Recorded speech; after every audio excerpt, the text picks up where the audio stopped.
a company by the name of ShotSpotter. Our company provides acoustic surveillance, gunshot detection and location, and the City of Plainfield and its police department is looking at these tools to help them to react and respond to gunshot events in the city more efficiently and quickly.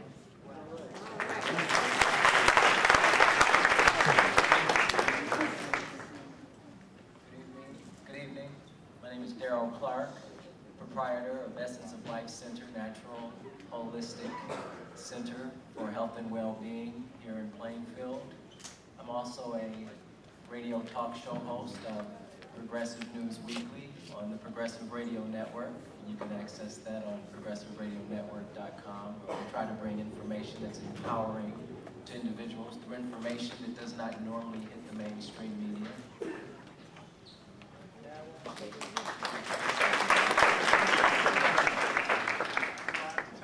Do I have to tell y'all my name? My name is Sergeant Kent Reed, a member of the Plainfield Police Division since 1986. Proud to serve in this fine city of Plainfield, and we're just here to make a difference.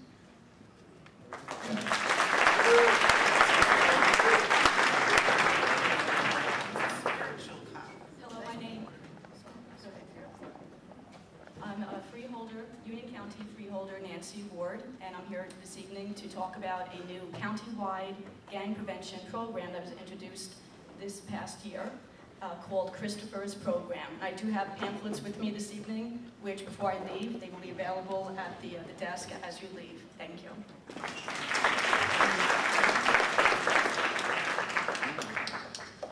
Welcome, everyone. And again, I'm Sharon Robinson-Riggs, Mayor of the City of Plainfield. So proud to be the first female mayor in Plainfield, and so proud to be in my second term. I'd love to be able to support all of you, and I thank you again for being here for our town hall meeting. We have a bunch of heavy hitters here tonight, Mr. Bird, on this panel, and others will be coming up to the mic as well. Everyone is here for one common reason, and that is to help Plainfield be able to improve our quality of life, to be able to show us things that can be done, make some changes here in Plainfield. I have to tell you, when we planned this town hall meeting, things started to quiet down around the city. I haven't heard any gunshot or anything like that. Bring the sound up. You know, it's interesting. Something happened which was fascinating, and that is that there were different brothers and sisters who we know in Plainfield, and some of them were going, well, what about it? What are you talking about?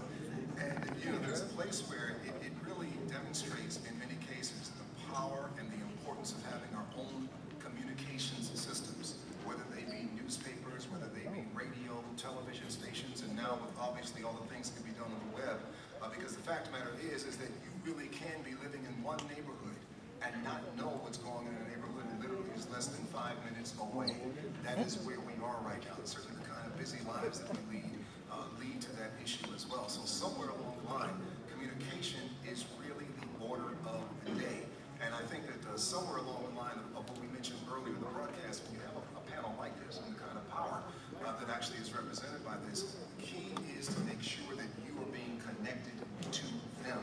I wanted to start with Mayor William Smith and to have some comments because obviously not only is he in a position to talk about what's happening and what is taking place in Irvington, but also on a more broader view as well, what's happening with some of the other cities across New Jersey and the tri-state as well. Please. Thank you. I just want to applaud your mayor here in Plainfield for taking the bold step to pull her community together around the issue of violence. So I want to talk very quickly about two perspectives. One is a law enforcement perspective. The other is a community, government, faith-based and nonprofit perspective. I think, you know, and the reality is all of us want to be safe in our communities, wherever we live. And so sometimes the negative elements in our community have to be dealt with in an aggressive manner. So whatever your police strategies are, there may be some different things that you may want to try, and the mayor and her police department, I'm sure, will be focusing in on it. I would suggest you're really going to hear in a minute from our guru of technology, the use of technology around this, and Mayor Bowser in the city of East Orange. But one of your panelists is one of the things that we have deployed in Irvington, and that is ShotSpotter, which gives you the ability to identify specifically where gunfire, in fact, is coming from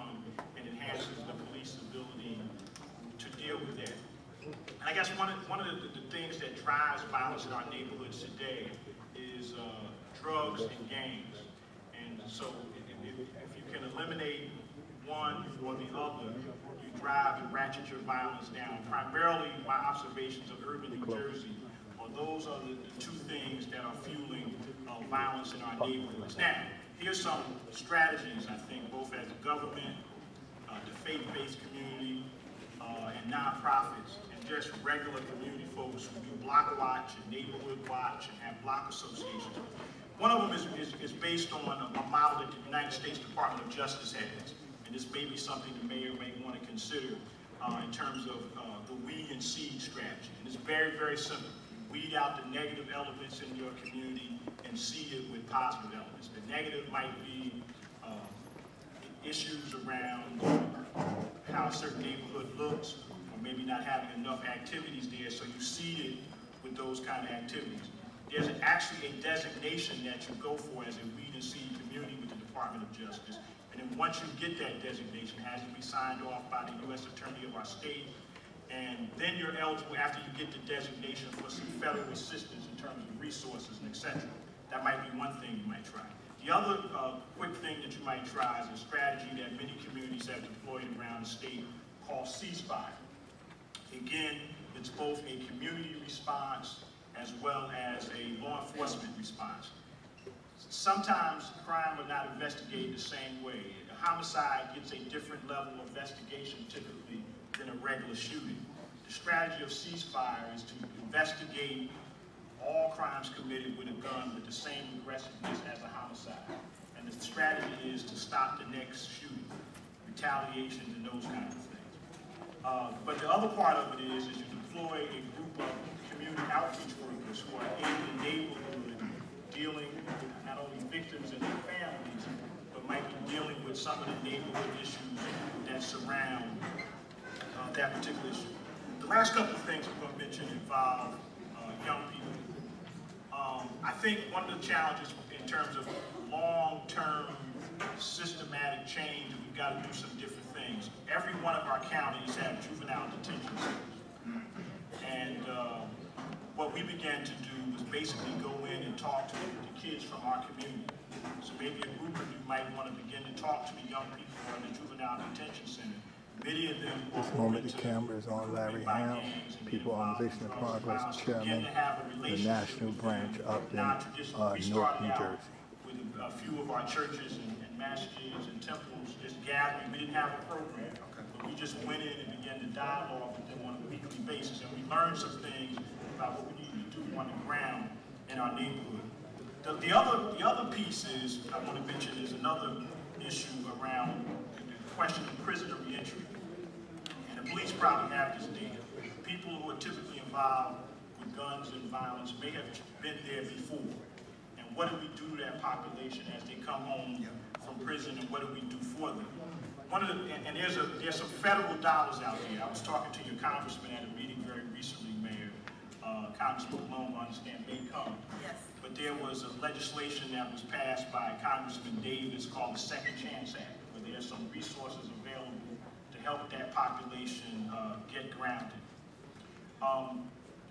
The other missing link about this whole conversation about prison reentry is the people who come out of our county facilities. Most people are focused on state and federal offenders, but there are a whole bunch of people who are repeaters that coming in and out of our county jail system. Now, the last 2 points I want to make before I shut up and listen and hear from people in the town is, one of the things that we did that I thought was effective in terms of planting the seed in young people's mind was we were the first community in New Jersey that got involved with the Juvenile Justice Commission, the state of New Jersey's Juvenile Justice Commission's Phoenix curriculum, which is an anti-gang, anti-violence curriculum. We actually got a grant to implement the curriculum in our schools. And it was actually a research project. It tracked young people participating in it and those who did not, and measured the kinds of things, whether they got in trouble or not, etc. But we found that it was a very important curriculum, and